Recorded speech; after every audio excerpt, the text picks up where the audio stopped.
उत्तर प्रदेश में बीते 10 जून को जुमे की नमाज के बाद अलग अलग जगहों पर हुई हिंसा के बाद स्थानीय प्रशासन ने आरोपियों के खिलाफ कई तरह की कार्रवाई की। इसमें बुलडोजर से घर गिराना भी शामिल है। हालांकि अब उत्तर प्रदेश सरकार ने सुप्रीम कोर्ट में कहा है कि प्रशासन द्वारा घर गिराने का संबंध दंगे से नहीं है और वो कार्रवाई कानून के अनुसार की गई थी। उन्होंने दावा किया कि कानपुर और प्रयागराज विकास प्राधिकरण ने उत्तर प्रदेश शहरी नियोजन एवं विकास अधिनियम 1972 के अनुरूप कदम उठाए हैं। दरअसल प्राधिकरणों की कार्रवाई के बाद जमीयत उलेमा ए हिंद ने सुप्रीम कोर्ट में याचिका दायर कर बुलडोजर से घर गिराने के खिलाफ स्थानीय प्रशासन पर कार्रवाई और नुकसान की भरपाई करने की मांग की थी, जिसके जवाब में यूपी सरकार ने कानून सम्मत कार्रवाई की दलील दी है। इंडियन एक्सप्रेस की रिपोर्ट के मुताबिक अपने हलफनामे में राज्य सरकार ने कहा कि याचिकाकर्ता ने स्थानीय विकास प्राधिकरणों द्वारा उठाए गए कानूनी कदमों को बुरे इरादे से की गई कार्रवाई बताने की कोशिश की है। उन्होंने कुछ मामलों पर एक तरफा मीडिया रिपोर्टिंग का हवाला देकर पूरे राज्य पर आरोप लगाया है।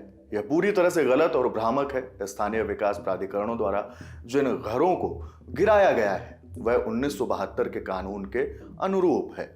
जमीयत उलेमा ए हिंद ने अपनी याचिका में राज्य के कुछ अधिकारियों के बयानों का हवाला दिया है, जिसमें उन्होंने घर गिराने को हिंसा के आरोपियों के खिलाफ कार्रवाई बताया था।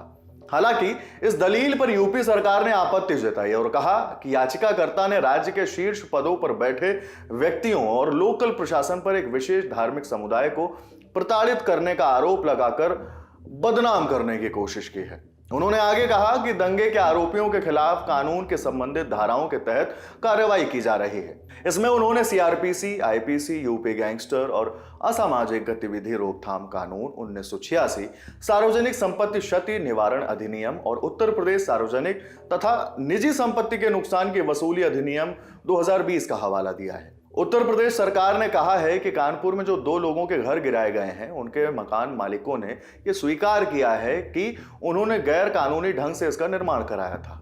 वहीं प्रयागराज में स्थानीय कार्यकर्ता जावेद मोहम्मद का घर गिराने को लेकर सरकार ने वही अपनी पुरानी बातें दोहराई।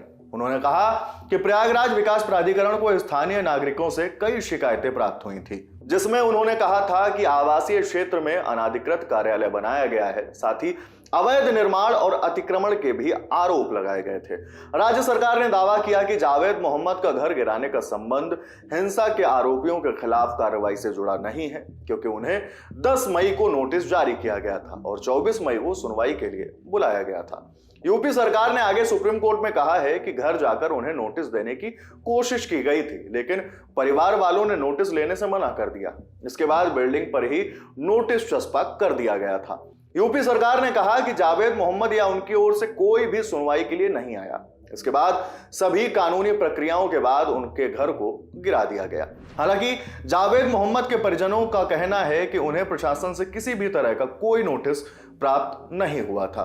10 जून को हिंसा के बाद उन्हें सीधे घर गिराने का पत्र मिला और 24 घंटे के भीतर बिल्डिंग को जमींदोज कर दिया गया। वो घर जावेद मोहम्मद की पत्नी के नाम पर था। यह खबर आपके लिए लिखी है हमारे साथी धीरज ने। मैं हूं हिमांशु और कैमरे के पीछे है पंकज। देखते रहिए द लल्लन टॉप। शुक्रिया।